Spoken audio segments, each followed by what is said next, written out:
Hello everyone, welcome to practice mock. आज हम कुछ क्लोज पैसेज के क्वेश्चंस देखने जा रहे हैं और उन्हें एग्ज़ाम में कैसे हमें अप्रोच करना चाहिए।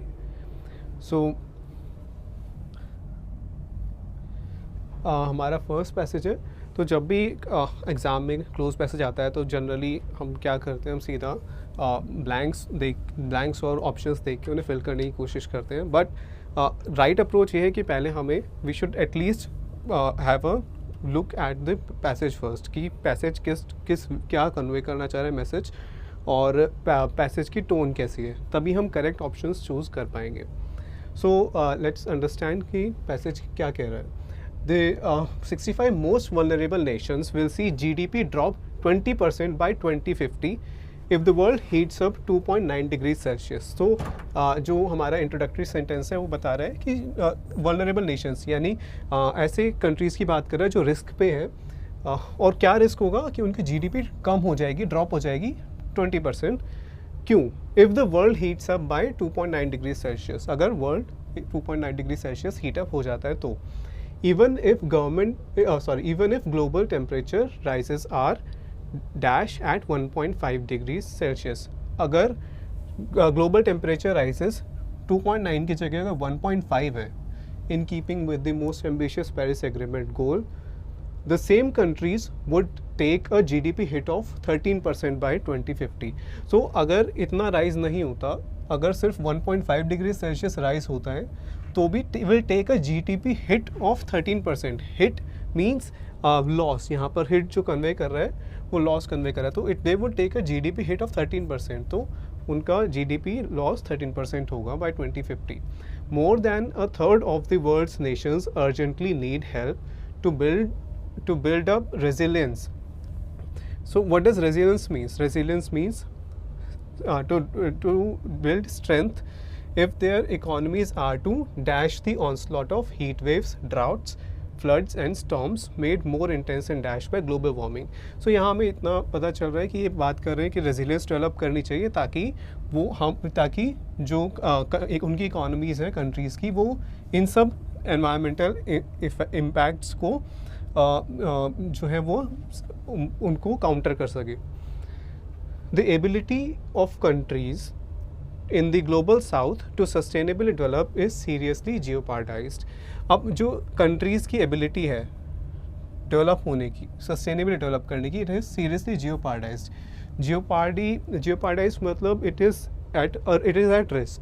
वो जो उनकी एबिलिटी है डेवलप होने की सस्टेनेबली, वो रिस्क पे है।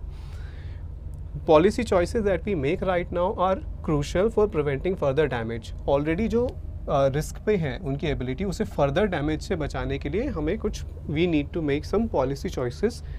अभी राइट नाउ हमें अभी कुछ डिसीजंस लेने होंगे ताकि और फर्दर डैमेज ना हो। The country facing the worst GDP loss is Sudan, which is currently dash from heavy rains and flash floods. तो अभी जो कंट्री सबसे ज़्यादा facing the worst GDP loss, सबसे ज़्यादा जीडीपी लॉस कौन सी कंट्री फेस कर रही है? Sudan, which is currently dash from heavy rains and flash floods. तो जो सूडान है वो हैवी रेन्स और फ्लैश फ्लड्स को फेस कर रहा है। Small island states are specifically vulnerable to storm surges made worse by rising seas. तो और स्मॉल आइलैंड कंट्रीज़ जो है वो storm surges, surge means rise, तो storm surges made worse by rising seas, तो इन ये इम्पैक्ट कर रहे हैं स्मॉल आइलैंड कंट्रीज़ को। We need to focus on adaptation dash which could potentially elevate some of the damage. तो यहाँ अभी प्रॉब्लम्स की बात हो रही थी, लास्ट सेंटेंस में it is talking about a solution कि we need to focus on something, focus on adaptation dash which could potentially elevate some of the damage, जिससे एलिवेट मीन्स लेसन, कम करे, किसी नेगेटिव इम्पैक्ट को कम करना, it is to elevate. So which could potentially elevate some of the damage. So इतना हम समझ सकते हैं, इंट्रोडक्शन है। Then it is talking about कि कुछ डेवलपिंग कंट्रीज़ पे क्या इम्पैक्ट है, सूडान पे क्या इम्पैक्ट है, एंड लास्ट सेंटेंस में it is talking about a solution. तभी हम करेक्ट ऑप्शंस चूज़ कर पाएंगे। Okay, so the first one is even if global temperature rises are dash at 1.5 degrees Celsius, in keeping with the most ambitious Paris Agreement goal, the same countries would take a GDP hit of 13% by 2050. तो अगर global temperature rises are dash, अब ये यहाँ it is, ये sentence जो है it is in passive voice कि even if global temperature rises are dash at 1.5 degree Celsius, यहाँ पे एजेंट मेंशन नहीं है, बाय प्लस नाउन मेंशन नहीं है, but it is still in passive voice are. अब पैसिव वॉइस में verb कौन सी आनी चाहिए आर के बाद? We use past participle form verb in passive voice, तो यहाँ पे आर के बाद हमें एक पास्ट पार्टिसिपल फॉर्म वर्ब चाहिए. हमारे पास ऑप्शंस हैं are limiting, capped, derived and convene. Limiting तो पहले ही हट जाएगा क्योंकि ये कॉन्टीन्यूस फॉर्म वर्ब है and we need a past participle form verb. ठीक है, अब capped, derived and convened. Capped means, cap करना मीन्स किसी चीज़ को लिमिट करना. So limited, are capped at, are limited at 1.5 degree Celsius, ये यहाँ पे फिट हो रहा है. डेराइव्ड, डेराइव का मतलब क्या होता है? ऑब्टेन करना. तो अगर temperature rises are obtained at 1.5 degree Celsius, it makes no sense. And convene, what does convene mean? Convene जैसे कन्वीनिंग, एक मीटिंग को कन्वीन करना. तो what does it mean? To organise a meeting या टू लोगों को एक जगह गैदर करना, इकट्ठा करना, उसको हम कन्वीन कहते हैं. So to convene at temperature rises are convened at 1.5 degrees Celsius is also not correct क्योंकि वो contextually incorrect है. So हमारा आंसर है B. It should be B. Temperature rises are capped at 1.5 degrees Celsius. The second blank says more than a third of the world's nations urgently need help to build up resilience. So it is talking about कि resilience develop करनी है if their economies are to dash the onslaught of heat waves. अगर उनकी economies को, अब यहाँ it is 2 plus verb infinitive construction. So infinitive यानी कौन सी verb चाहिए हमें? base form verb चाहिए यहाँ. economies are to dash the onslaught. economies इसको क्या करें? काउंटर करें. हीट वेव्स, ड्राउट्स और फ्लड स्टॉर्म्स, इन सब के इफ़ेक्ट्स को काउंटर करें. तो अब हमें कोई ऐसा वर्ड चाहिए जो हमें कन्वे कर पाए कि इन सब के इफ़ेक्ट्स को कैसे काउंटर करना है. So refine, deviate, withstand and recall. Refine means किसी चीज़ को और ज़्यादा प्योर या और ज़्यादा बेटर बनाना. So refine the onslaught of heat waves correct meaning convey नहीं कर रहा. ऑनस्लॉट क्या होता है? Onslaught is an attack. Onslaught means attack.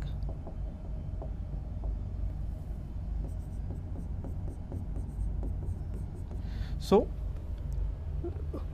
क्या करें? अब अटैक को डिविएट नहीं करना. Deviate means to move away from a path, अपने आप खुद एक पाथ से हट जाना, to not follow particular path.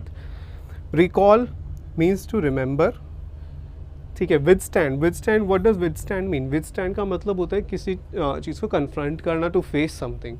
So withstand is correct कि economies are to withstand the onslaught of heat waves, कि जो इकोनॉमीज है उन्हें हीट वेव्स का जो इम्पैक्ट है उसे फाइट करना है. They have to withstand it. तो C is the right answer. And made more intense and dash by global warming. So अब to fight these things which have been made more intense and dash by global warming. यहाँ पे intense is an adjective, and है, फिर एक और blank है. तो यहाँ जो sentence है वो बता रहे हैं कि ये फ्लड्स, ड्राउट्स, स्टॉर्म्स हैं, ये और ज़्यादा इंटेंस हो गए हैं, एन एडजेक्टिव. और यहाँ भी हमें एडजेक्टिव चाहिए ताकि वो पैरेलल फॉर्म में, पैरेलल हमें सेम पार्ट ऑफ स्पीच चाहिए, इंटेंस एंड डैश. तो एक एडजेक्टिव चाहिए जो इन ड्राउट्स, फ्लड्स एंड स्टॉर्म्स को डिफाइन कर सके इंटेंस के साथ, इंटेंस के अलावा. So these have been made more intense and deadly, timidly, tacitly and both A and C. C timidly, what does timid means? timid किसे कहते हैं? कोई पर्सन जो बिना कॉन्फिडेंस के कोई चीज़ करता है वो timid है. और timidly इज़ एन एडवर्ब जो उस वे को डिफाइन करती है कि कोई चीज़ बिना कॉन्फिडेंस के की जाए. तो timidly is an adverb.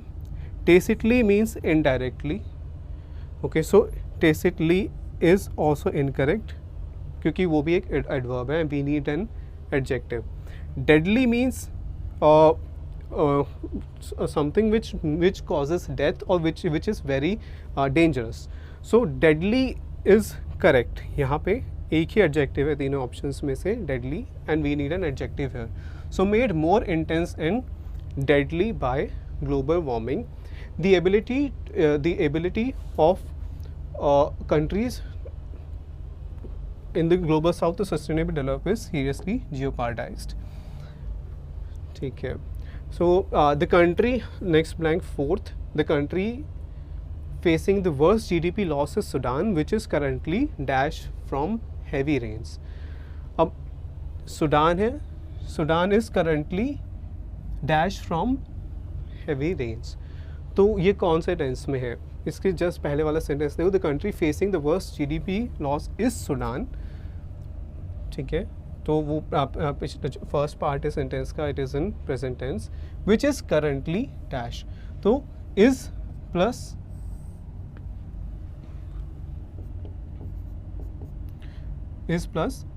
Verb, और ये यहाँ पे वर्ब कौन सी होगी? It is in present continuous tense, तो ing फॉर्म वर्ब हम यूज़ करेंगे.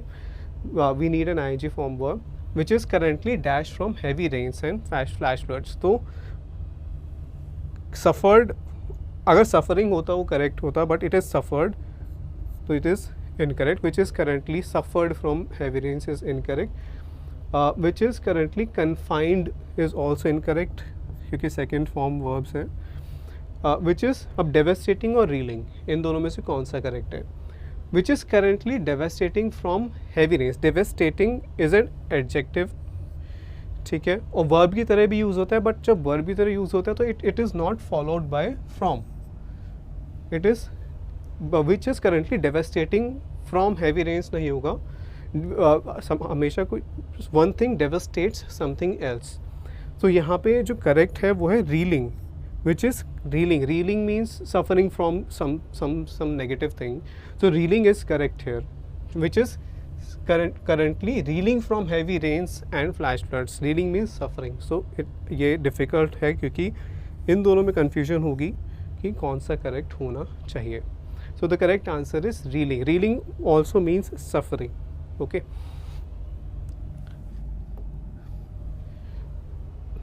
Small island states are especially vulnerable. Okay, so fifth blank is we need to focus on adaptation dash, which would potentially elevate the damage. तो adaptation something, focus on. अब यहाँ adaptation is acting as an adjective. Adaptation dash, तो हमें एक noun चाहिए. We need to focus on something. So focus की object, we need an object for the verb focus. तो object एक noun होगा, तो कौन सा होगा? Adaptation, imitations. इमिटेशन क्या होता है? कॉपी करना, ठीक है, तो इमिटेशंस आर मॉक करना किसी को या कॉपी करना, वो करेक्ट नहीं है. मेजर्स मीन्स स्टेप्स, ठीक है, तो मेजर्स यहाँ फिट हो रहा है. We need to focus on adaptation dash, adaptation measures, adaptation steps जो कि हेल्प करेंगे डैमेज को कम करने में. Exertion, what does exertion mean? Exertion जो है एक्सर्ट करना अपने आप को, एक्सर्ट इज़ अ वर्ब. और एक्सर्शन क्या होता है? कोई ऐसा एक्ट जिससे आप अपने आप को थक जाते हो, whether it is mental, some mentally taxing work और सम फिजिकली टैक्सिंग जॉब. तो एक्सर्शंस मीन दैट.